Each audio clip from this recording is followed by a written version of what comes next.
Don't be afraid of getting into any technology at any age. The attention span is also reducing. All teaching is how to remember things.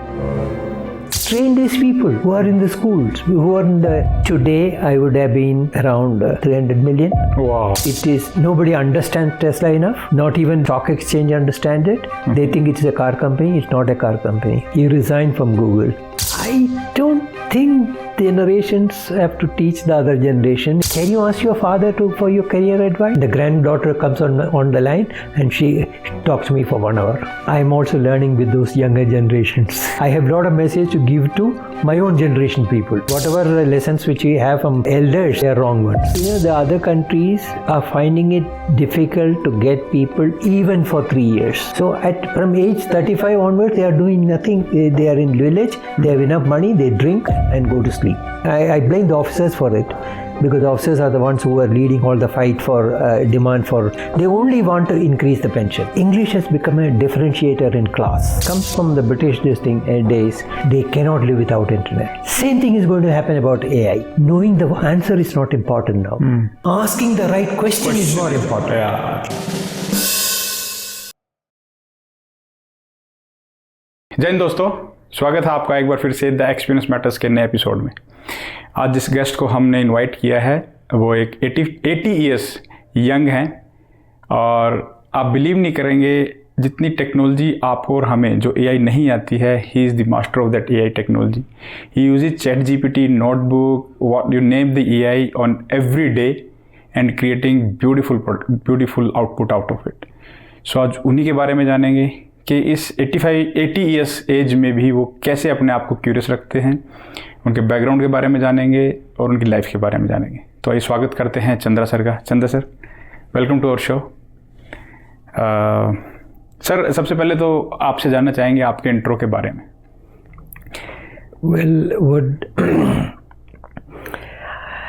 Well, I was a graduate in physics originally. Okay. And then I joined the army. I got my commission in 66. Right. And I wanted to study electronics, so I went into signals. Right. I did my communication engineering. That was from Pune, College of Military Engineering, Pune, and Military College of Telecom Engineering, that's in Mau. Okay. That's our basic college. So that I must have finished after 4 years after joining the army. Then I was in the army I served up to 87. Okay. But in between, after my degree engineering, I went back to my college. I taught telecom engineering for 3.5 years or something. Okay. I was fascinated by the technology from that time onwards. And then I wanted to do my master's. By the time I crossed age as far as the master's in India was concerned, then I tried my best to get a study leave for the army officers, Army, Navy, Air Force officers. I had to struggle quite a lot. Right. After 7 years, I managed to get it. And the day it was sanctioned, I was flying to USA. So you're the first person who got this? I was the first person to go on study leave. Oh. I had to struggle because I didn't have the computer science background. Right. So I had to struggle. I had to do undergraduate courses. It was real tough. And all my others who were studying with me are all in their 18, 19, 20. Okay. Well, I had the determination. So I managed to survive. And so wasn't it hard for you, sir, to, compete with the younger generation who are more tech savvy than you? Not really. Actually, I was in the technology, telecom engineering and all that. Okay. They were fresh from high school. Okay. Or they are fresh from, they are more undergraduates and all that. So I had the background to understand, much more background to understand than them. And then I was a teacher of telecom engineering. So I had the full background to understand it, but to start with lower level programming and all that, that was I managed it. I was determined. Okay, nice. So, sir, when you were in the army, so have you ever thought that this technology will be so evolved that in army also the people start using these kind of drones and all those new technologies which is coming now. And what was your fascination about technology back then? Actually, the technology frontiers keep advancing. When I was, I was in the telecom engineering, the communication that was advancing quite a lot. Those are the times when switching came to army. So there is always technologies advancing in every field. But nobody knew that computer will become so important, and then the computer was introduced. In fact, the first PC came when I was doing my master's in computer science. Okay. Otherwise, originally I was working on PDP-11 and DEC computers and all that. And then when I finished my graduation, and that is, I worked for some time in USA, and then I had to come back when my leave was over. At that time, I had exactly $3,500 or something. I invested $3,500 on a Macintosh, 1984. Apple Macintosh. Incidentally, that computer was the first computer, Apple Macintosh in India. How do I know? The people who started that company in their agents in Delhi, they wanted to borrow my computer because they didn't have one. Okay. So that I did a lot of work in that. I enjoyed doing the work. Okay. But one foolish thing I did was, instead of putting that $3,500 for this thing, for that hardware, if I had invested in Apple stock, today I would have been around 300 million. Wow. $300 million. Wow. My God. $350 million. My God. That's so I missed that revolution. Okay. Now in this revolution, AI revolution, I decided that I'm not going to miss it. I put everything into the stocks and top AI companies. I mean, I've been doing it for quite a number of things, but now I've invested everything into one company, Tesla. Wow. So do you think that Tesla will be booming in the It is nobody understands Tesla enough. Not even the New York Stock Exchange understand it. They think it's a car company. It's not a car company. It's an AI company. Is it? And today, I think around 350 or something. The cost of the stock, it's going to be 10x in 5 years. 3500 00. 10x. That 10x. Is, yeah. Oh. In next 5 years. In next 5 years. Yeah, that is what is expected if they do everything right. What they are doing at the moment is car is going to become their least important business. They are coming out with humanoid, the car, driverless car. Correct. That their trials are over. So very soon, and it's happened in Los Angeles and then Texas. Both were extremely successful, and they already have so much of data on driving, self-driving, much more than all the companies in the world. Okay. So their investment in driverless taxis, their expansion will be so much. They're going to make 1 million cars for every year. Wow. Which means why it is going to expand like that? That is the production capacity. Otherwise, demand is much more. The production capacity is limited to, say, maybe 50,000 initially, and then this thing increases to 50 to 100 to. The point I was driving at is, because of the constraint in the production capacity, they cannot meet the requirement. Why they cannot meet?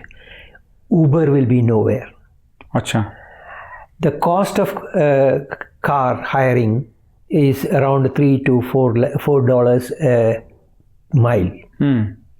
When out of that $3.50 or $3 is the cost of the driver. When you remove the cost of the driver, then they will be able to provide cars for less than $1. So they're going to beat everyone else. All right. So the driverless taxi is going to increase in tremendous way. I don't know whether they will be able to come to India, because the way we drive in India, I don't think the software will get confused. That was my next question to you. So I don't know whether they will do well in India. Okay. They will have a lot of problems. Okay. In fact, we should be doing a lot of things to make the roads and the driving habits compatible with the driverless cars. We might say that no, we have so many drivers, so why they will all go. That's not the way to look at it. If we can have the technology to drive the car without a driver, these drivers will get some other job. They will get trained in some other job. There will always be every revolution brings in new jobs. Correct. So that's not the way. If we are looking at that way, that's wrong. But I think in India it will not that much easy, sir. That is how it is in US or other countries. Well, that may be because we are not preparing ourselves for it. Because if you see the condition of Bangalore itself. Why? I mean, look at China. Yeah. China was like some time back. Now the China is better than USA. Okay. Correct. So, okay, talking about the driverless car. That's going to be 80% of their business. So the car will reduce to 20. Much more importantly,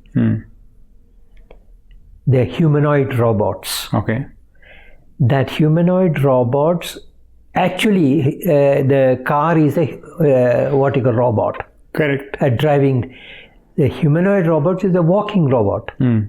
That will change. There will be such a revolution in the world that the labor market will completely get upset. It will be completely revolutionized. Okay. At the moment, the technology is just taking off. Another 1 year or 2 years, it will become so common that all jobs in all the retail market, hospitality industry, even homes, teachers, even plumbers, plumbing will be done by the humanoid robots. Wow. There was a time when one of the professors was asked, what would you advise your grandson? He's a computer science, father of computer science professor. He said that I would ask him to become a plumber. Okay. Now a stage has come, even plumbing is not going to be spared. When I was a software engineer, I thought that software engineering nobody can, but now the AI can write beautiful software 100 times better than humans. Absolutely. So all clerical jobs gone, all thinking jobs are gone, writing jobs are gone. Even where it requires conceptual thinking, that is also going to be affected. So what revolution is taking place, nobody knows. Whether the way we understand schooling, college, education, whether that will last. Next 10 years, we never know. Nobody knows. Because this what is going to happen in 10 years, nobody knows. Exactly. But what you said is correct. I think if we have a plumber, humanoid plumber, then he will not just chisel off my entire wall. He will just scan through, because you have an X-ray. He'll scan through it and tell you this is the leakage. There are many other technologies, but the point I was driving it is, there was a time when we thought that plumber's job will not be lost. But currently, the humanoid robots are climbing onto electric poles and doing work on the electric poles. That is what is happening. And now plumber is also not going to be accepted. Right. That's a good thing, sir. I mean, it's a very, very forward-looking approach. Maybe 10 to 20 years. It is, nobody knows what is going to happen. Elon Musk says that it will be in the history of the world. This has never happened. There's resources are so plenty that you can make a robot keep working for the 24 hours, 20 hours. Then it gets charged and again it'll start working. Correct. A human being cannot work more than 6-8 hours. Correct. Now that is going to create so much of abundance. In fact, he calls it a period of abundance. Now, what will happen to jobs? What will happen to making a living? Nobody knows what is going to happen. But I think what you said, like if these much of technologies will come and these kind of machineries will come, definitely you need some people who can, just rectify those machines. There will be definitely. No, I'm not saying that there won't be any jobs. No, I'm saying there will be another segment of job which will be created. There will be other type of jobs. Yeah. But apart from that, currently a lot of things are not done because people cannot afford to get that done. And that will go away. Right. So there will be so much of abundance, in roads and everything. Which means people have to make a living. How will they make a living? So that's why one suggestion is universal wages. Pay people without their working. They are working. Universal, there's a word for it, I'm not getting it. Universal wages. But the period of abundance is going to come. Now, how do we train our own children, our own grandchildren? They say that when the jobs are gone, right, at least not 100% cannot be employed in jobs. Essentially, it will come to starting a corpus fund and invest it in such a way that increases. So it is the intelligence with which you can invest money is what is going to be the winner. Right. Not yourself working. But do you think this money thing will also get replaced with some other alternates? No, that there are very many these things. Crypto.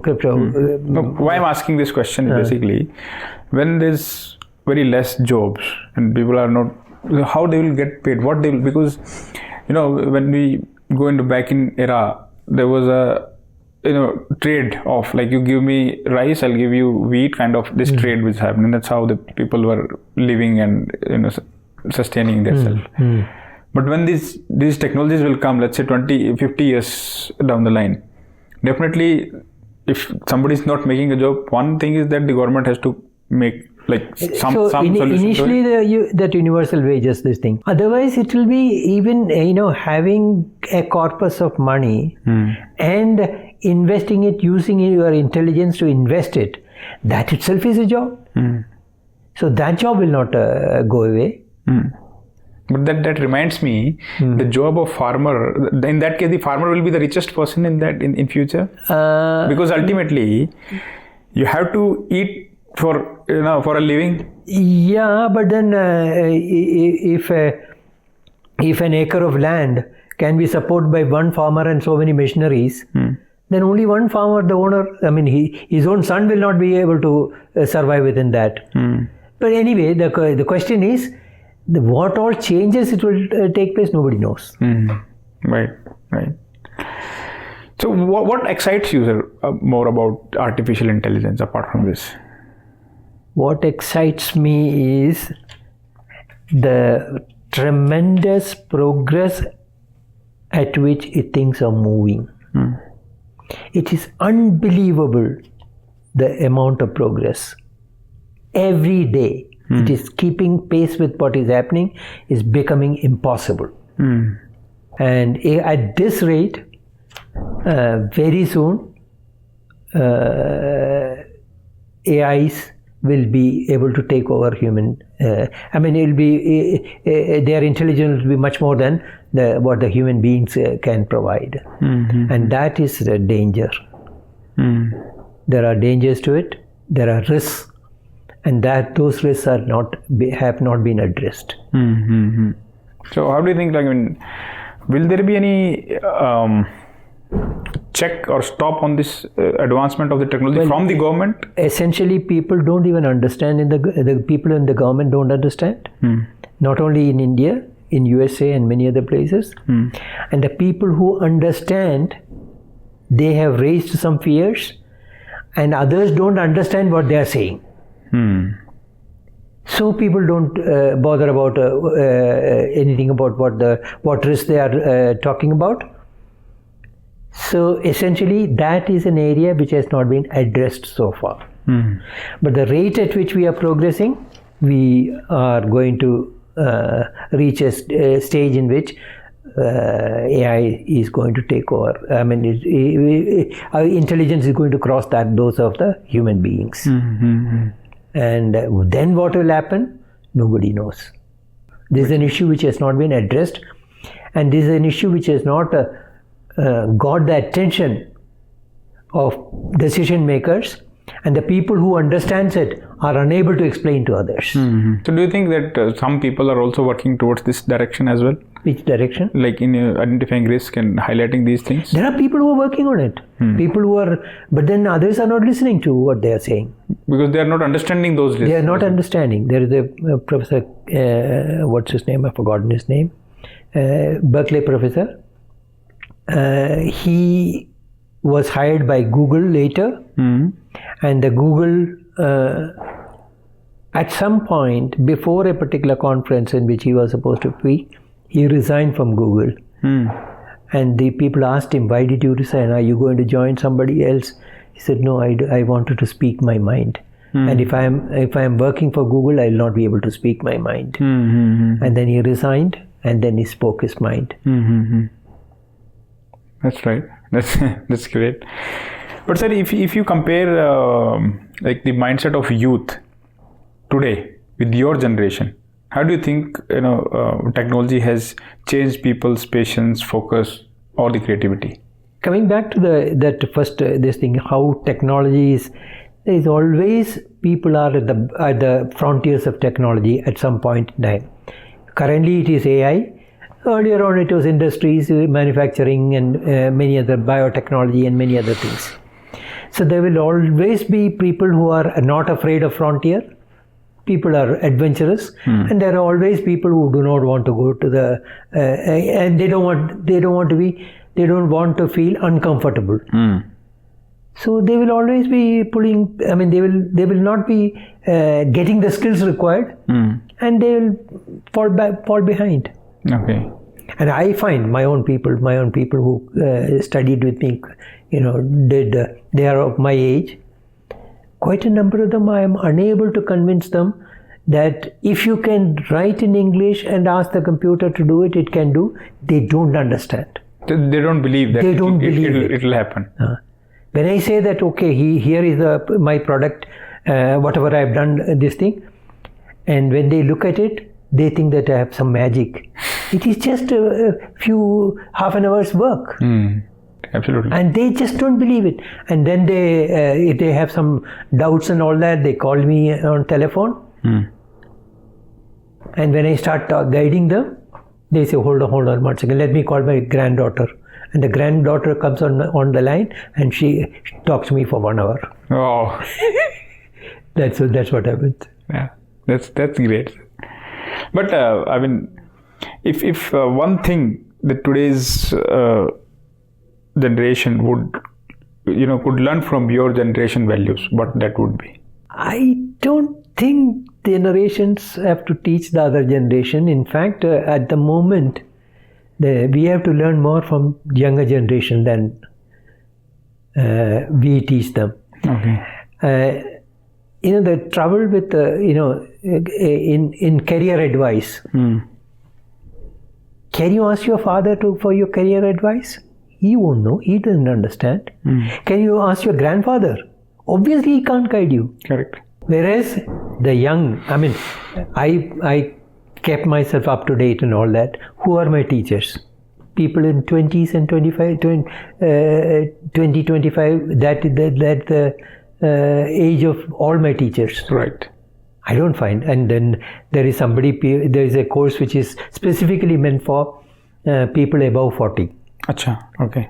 And they say that if you are above 40, then you understand only ChatGPT, nothing else. We will train you for 28 days, and then you will realize that ChatGPT is not the only thing. There are hundreds of other things which are... Yeah, there are lots of advertisement on those things. Yeah, correct. But how do you think, sir, this technology is more connecting people or making people isolated? That obviously is because giving this look at my own life. I mean, I've been busy for the computer for 18 hours a day. Okay. I go to sleep very late, and of course my wife is also working on her things. If I ask her something during the day, then she'll say, no, talk to me in the evening when we go out for a walk. Wow. So both of you are not So she says that I'm addicted. Maybe I am. I don't know. If it is withdrawn, I'll get withdrawal symptoms. That's what her theory is. But anyway, those are all because side effects which we have to live with. Because of this technology, I'm enjoying my work, so that's all what matters to me. Right. Because what I'm saying is now everything is on the top. Okay, if you wanted to bought something from the market, to just order, it will be in 10 minutes at your doorstep. You need not to step out of. That is exactly the problem of gratification, problem of immediate gratification. That's possible today. You want to, in my generation, when we wanted to see TV, we had one channel in Delhi, and Hum Log, they used to show that. Here there are 100 channels. Correct. I mean, we don't have time to watch. Attention is what is more important. We don't have time to attend to all the things which we want to attend to. But there's, as you rightly mentioned, it's an abundance of things.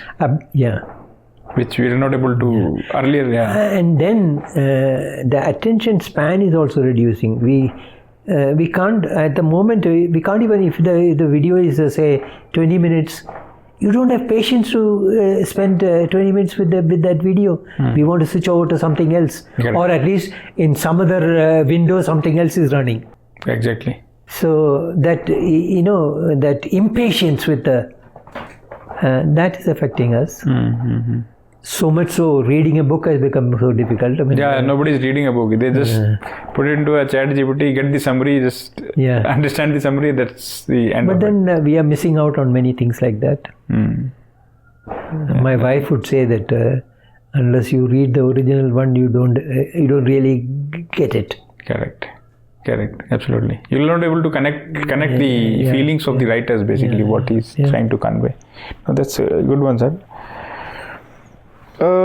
What's your message to the younger generation, sir? Those growing up in AI era. Definitely, we are also in AI era. But what's your message to the people? Let me put it this way. I am also learning with those younger generations. I feel young like those younger generation people. So I don't have a message to give. I have a lot of message to give to my own generation people. Okay, what are those messages? That you don't have to be shy of things. You don't have. If there is when you're working in technology and in the frontiers of technology, we are working at the border of our ignorance. There is a discomfort when you work at a border of knowledge and ignorance.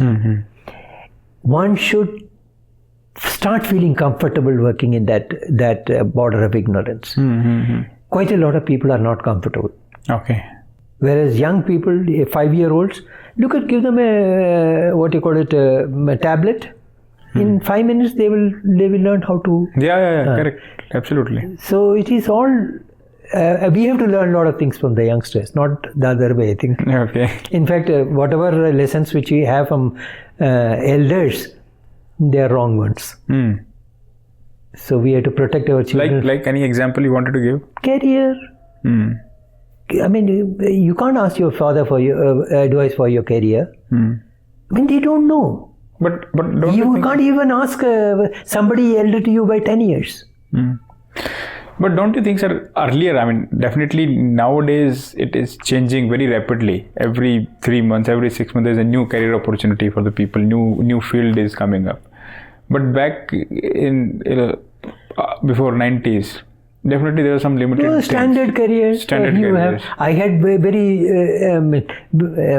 I didn't have much of options. I had civil service, I had military, this thing, police, and the government.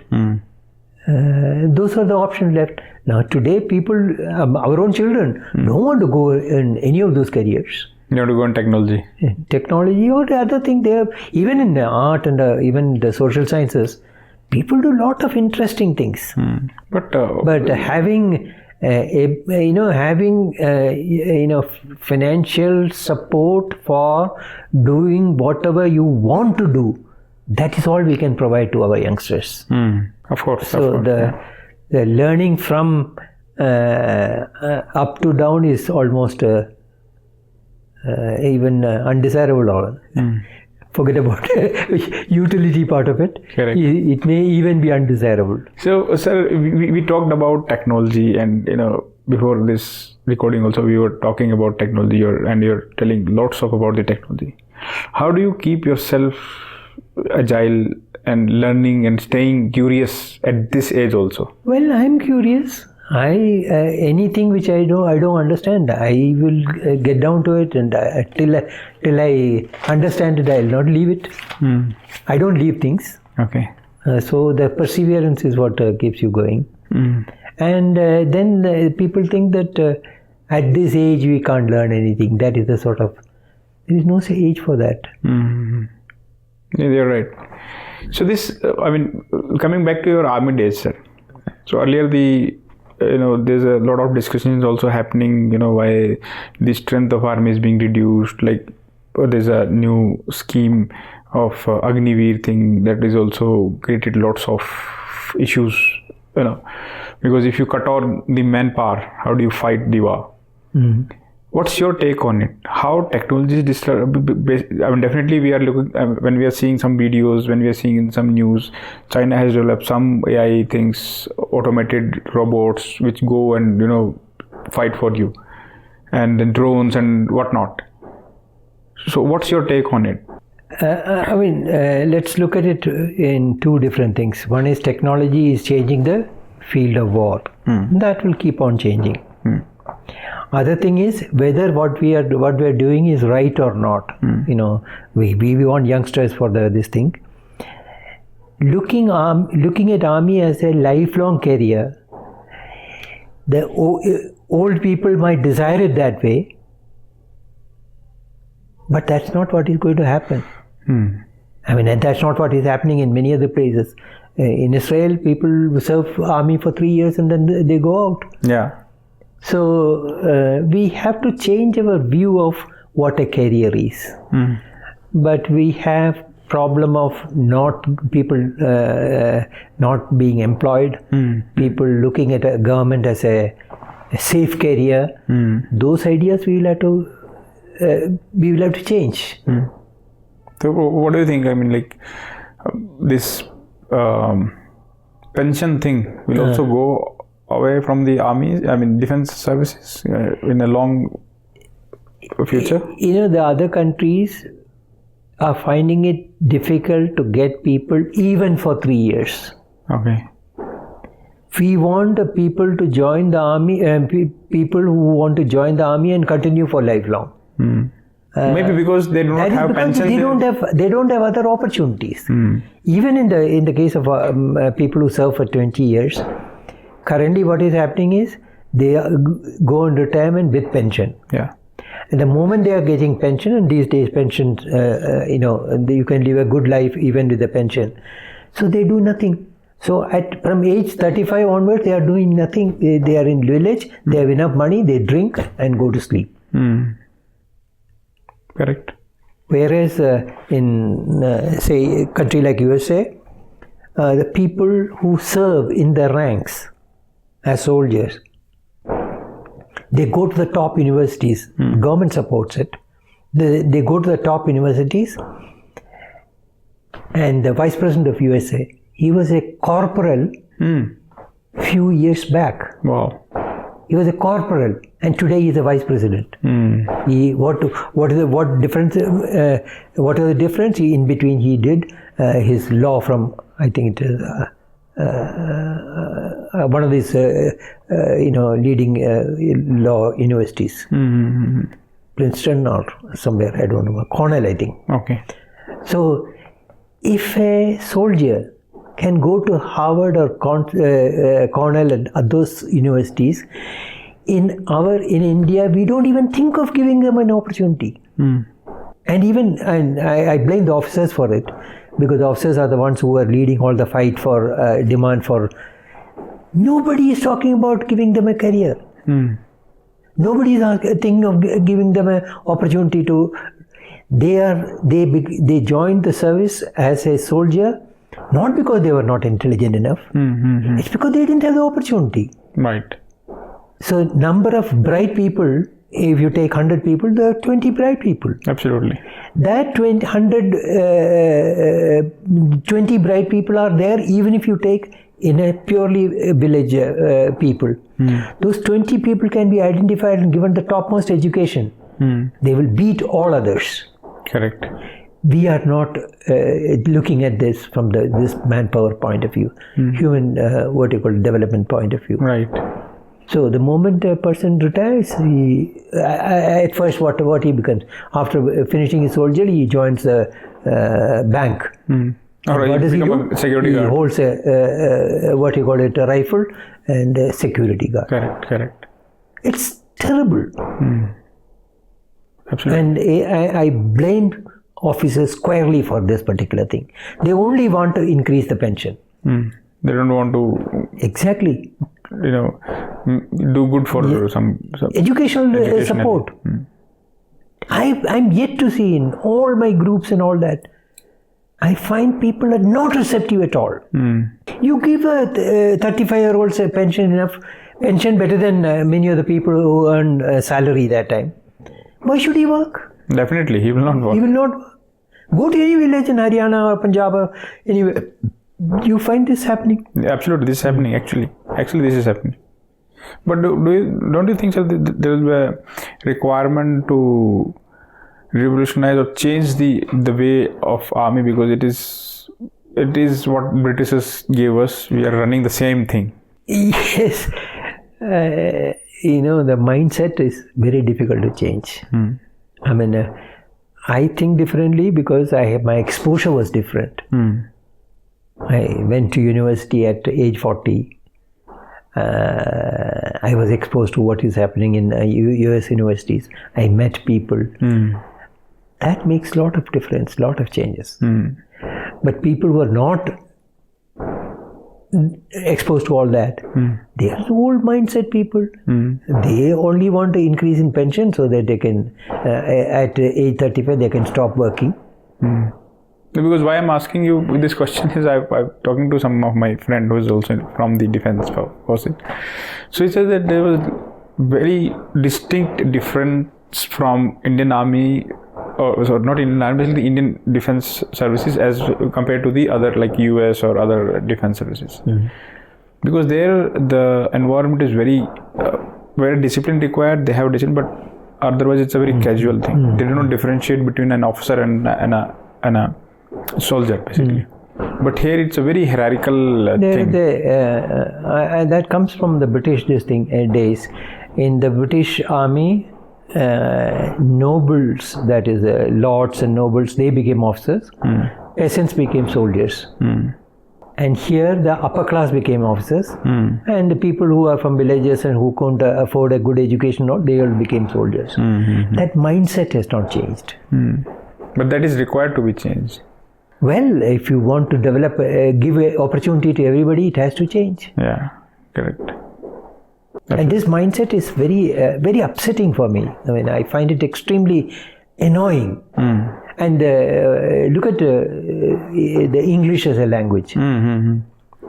English has become a differentiator in class. Yeah, correct. So you can pick up a villager, train. In fact, there is a girl in Haryana. She's, I don't know where she's located. her father encouraged her to learn to speak English with an American accent. Okay. She used to be taken to tourist places and all that, make her speak. Now she has got a video channel in YouTube. She teaches how to speak with the correct American accent. Wow. Is Aryanvi. Okay. You never heard of No, that? I have not heard of her. Okay. I not ever heard. No, coming back to this thing. So the person who didn't have a good schooling, the differentiation is he not comfortable in English. The person with a good schooling comfortable in English. Correct. That becomes a class distinction. Apart from caste and all other things, forget about that. Or the income and this has become a distinction. Yeah. So what prevents? Go to villages, train them in English only. I mean, they get all the advantages of. I have a housekeeper who looks after this thing. I tell her, what's the difference between my daughter and you? You didn't have the opportunity. My daughter had the opportunity. I'm from a village. I didn't have the opportunity that time. So the only thing that is holding back is education and exposure. If you can give education and exposure to people who are at 30 or 35, they will also have a wonderful life. Right. Now we are condemning them. Okay, you born as this thing, that is your life. You'll stay like this.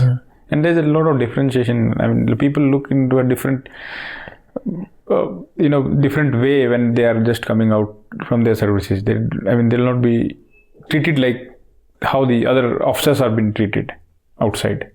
Yeah, this class distinction is in every society, but in our society is much more. But sir, if you could have. These are my views. It's not the views of the normal officer class. Only your personal views. Absolutely. And it's revolutionary in the sense that I'm quite upset at that. That we are not looking after our people. When I say we are not looking after, I don't mean we are not fighting for their monetary needs and all that. For improving their this thing, we are not supporting them for a higher education and the top universities. Right. That makes all the difference. Understood. But sir, if you could have go back to your army days with today's technology, what the first thing you could do? What can you? Yeah. So if you have to go back to your army days now with the technology which we have currently, what the first thing you would do? At the moment, I am trying to do exactly that. I am trying to influence the current people, getting access to that, and say that all these things are possible. You have to do these certain things. In fact, at the moment, what I am working on is how it's called professional military education. How professional military education should be changed so that it is introduced even in Chinese schools, even in NDA, even in IMA. How it has to be changed. I'm working on that. So I mean, I can't say with much success because most of the people are so outdated in their outlook. They don't want to change. But then the revolution is taking place outside. They will be swept away. Correct. Absolutely. But we talked about technology also, sir. How this technology, just previously we had a discussion like how the people can learn many things, they can create things. How this technology will be useful for a normal human being who's not a tech savvy or who's not in a job market kind of thing. Okay, let me answer you this way. Originally, when internet came, lot of people in the army said, the internet, we are not going to go anywhere near internet. So 10 years they didn't do anything. They didn't prepare themselves. And now what happens? They cannot live without internet. Same thing is going to happen about AI. If you don't get your skills right, you're going to be the same way. After 10 years, you'll be as unprepared. So to prepare yourself for these things, for the future, you have to do 100 things today.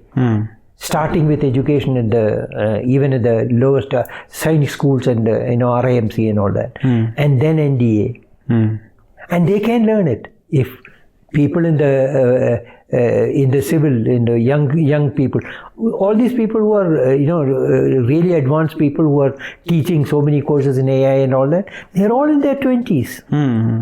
If they can learn it, people recently, yesterday news, there is a young boy of 12-year-old or something, 13-year-old in Kerala. He has some AI devices and all that. His father is supporting him to start a startup. I have also read that news somewhere. Yeah. Correct. So you don't have to. It's not that only 60-year-old should learn change it. They have to change. They are not changing. But we have to train these people who are in the schools, who are in the 17-year-olds and 18-year-olds. Correct. And what is possible, people are not aware of. I came across one person recently, that General Iyengar. He was commandant of MCTE. Okay. He was commandant of twice commandant of Staff College, twice commandant of NDC, National Defense College. That is where the brigadiers and most of the students are brigadiers. Now he is flabbergasted with the proficiency with which I get things done. He's just 4 years senior to me. Okay. In age. Okay. He also stays here? He also stays here? He stays in Hyderabad. Okay. What I wanted to say was that he was doing his engineering when we became young officers. There had been 3, 4, 5 years difference. Today, after his exposure in all these things, he is unable to even appreciate. We wanted to write a book together. And I produced everything so fast. At the end of it, he said, "Isn't it unethical for me to lend my name for it because I have not contributed anything for the book?" Then I had to tell him, if the amount of contribution I have done, the machine did 80% of it, 20% I did. But he doesn't understand that. He thinks that 100% I did. Okay. And now what I wanted to tell him was, we are not writing, we are making machine write. Right.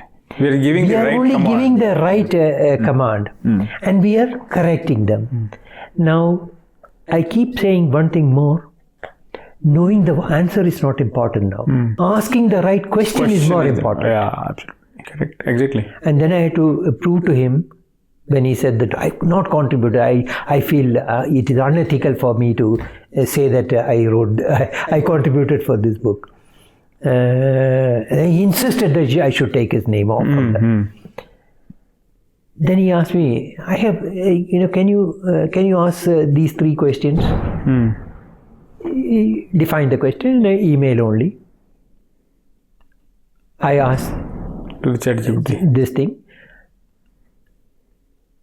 and immediately those 3 questions got converted into one whole part of a book. Wow. Out of that, 3 chapters. Each question created one chapter each. Wow. I did not contribute it. It is the way he thought about it. That was the contribution. But he is still unable to understand that. He's 85-year-old. So, but sir, tell me, have you understood the significance of what I understand, saying? but that is also my dilemma many times. I try to write some article, whatever I feel, whatever my experience, whatever. But when I ask ChatGPT, it'll within fraction of second it'll give me a 2-page or 3-page thing. But it doesn't. Defining what question to ask is more important than knowing the answer. Right. I have 2 blogs. One for critical thinking for schools, and then critical thinking for the military. What right questions to ask? You have to prepare for those questions. You have to ask. Exactly. And if supposing I take up a field which I don't know, a topic which I don't know much about it, how do I know what right question to ask? I don't know. So what do? I ask, give me 100 or give me 50 or 100 critical thinking questions I can ask on this subject, divided into groups. So in 10 different groups, questions. And then I ask those questions, and then I find out what is the response. At the end of those 100 critical thinking questions, I am a master of that field. Even the best person who has worked in that field for the last 20 years, I know better than him. So asking the right question is more important than knowing the answer. Knowing the answer, Google has all the answers. ChatGPT has all the answers. So even Google is doing. Currently with the AI it's able to think an answer. So asking the right question is the more important thing. Absolutely. And even at the lower level, school level, or even in army lower courses like young officers course and all that. There, the whole teaching is how to remember things. You ask a question, you have some 10 reasons why you should do X or Y. Right. Or why you shouldn't do X or Y. Now, if somebody can come out with 20, he gets higher marks. This is a stupid way of doing things. Asking the right critical question and finding out the answer is more important than remembering a thing. What is the idea of remembering anything at all? Correct. Asking the critical thinking questions is the most important thing. Do you agree with what? Absolutely, it is making sense. Otherwise, what you are saying that only just doing ratification of what is already existing, it's of no use. Because when you have a system, when you have a storage, when you have a hard disk to store the information, why you wanted to store here? It's a waste of your bytes. Correct. Absolutely. It has also some bytes. Exactly. But thanks for these eye-opening things, sir. But I just want to wind up this podcast. At the end, I wanted to ask you 5 advices from your life which you wanted to give to the people who will be seeing this podcast. 5 advices, like for technology, let's say. What advice you want to give people they should do, just for the layman, they should do so that they can ready or they can use the AI or the technology in the best possible way? First advice, not a technology as such, is connected to technology. Don't allow your father or grandfather to influence your career. Okay. They don't understand. One generation old people do not understand. Okay. It's a very important advice. Absolutely. What other thing? Don't be afraid of getting into any technology at any age. Okay. If a 5-year-old can understand, if a 10-year-old can understand, you can also understand. The discomfort comes in you are in the border of ignorance and knowledge. That is slightly discomforting. Start feeling comfortable in that area. Does it sound right? Exactly. Actually, if you're afraid, the fear comes out of this inability to. There is a word, inability to function in.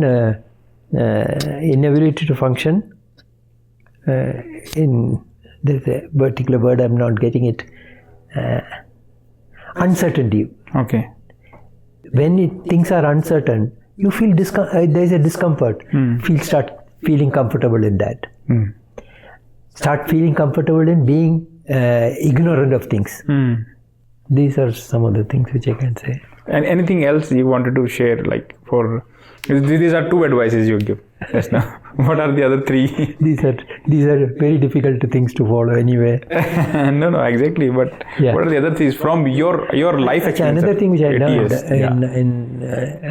mostly coming out of my software engineering background is things are difficult.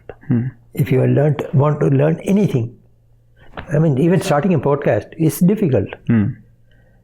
But if you give up while struggling to learn it, you give up in the middle.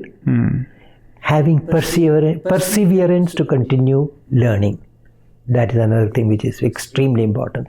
3, not 2 more, sir. Because you have 8 years of experience. Definitely you have lots of that knowledge and wisdom. So my advice is all negative. Don't take No, that's okay. Advice could be anything. So positive or negative doesn't matter, sir. So still 2 are left, sir.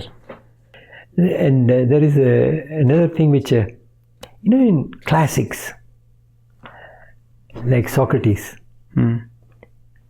so many year old, but there is so much of wisdom there, and that has been lost.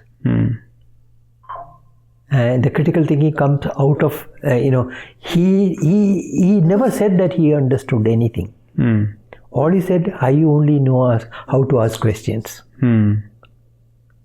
So those wisdoms, if we can capture those wisdoms.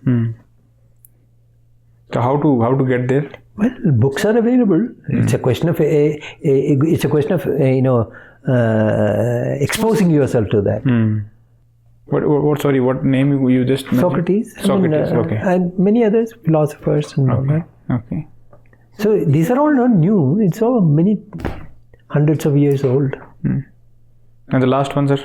I don't know. I can't think of anything else. Okay. Yeah, most important. Keep yourself healthy. Right. Health is very important. Right. Both physical and mental. I say that I'm reasonably healthy physically, but mentally I don't know how far. And one day I might lose I become senile, then it's gone. Definitely. Never know what happens. You don't know what happens. No, so I keep your fingers crossed. At the moment, my mind is working like a 20-year-old. I'm very happy about it. That's great, sir. That's great. Hats off to your curiosity. Hats off to your eager to learn new things. The advices which you gave to me and the things which you are creating is very wonderful. Thanks to all your work, basically. Feel free to get in touch with me. Sure, absolutely. Anytime. Absolutely. Because I have spent so much of time. Take advantage of it. Definitely. The reason of this podcast is also that so that your wisdom, your knowledge many more people can benefit out of it. Thank you very much for your time, sir. So this is the podcast. I want to appeal the people that if 80-year young person can understand technology, can explore technology better than a 20 years old, why can't we? So just keep learning and stay safe. Thank you. Jai Hind.